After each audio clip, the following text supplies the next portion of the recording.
এই সর ব্যথা পাইবেন ব্যথা পাইবেন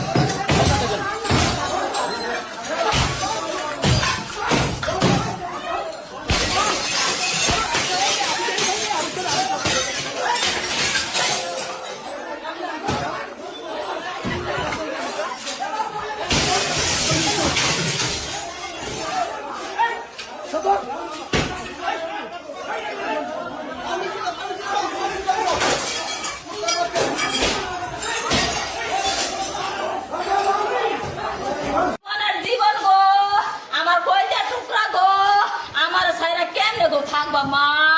এমন সিজার কাড়া করে গো 190% সিজার কেউ তো মরে না গো মা আমারে লগে কইরা না গো রাখিবা তোমার মতন আমি এই জি কই ভাইয়াম আমি কোনো খানো ভাইতাম না তোমার মুখটার মতন আমি কোনো খানো দেখতাম না ও জি গো আমারে দুইটা কথা কয়া গেল না আমি মনে রে বুঝাইতাম পারতাম না গো মা আমার চোখের সামনে কেমনে মাইরা লাইলো তোমারে অডিওতে কেমনে মারলো আল্লাহ রে মেয়ে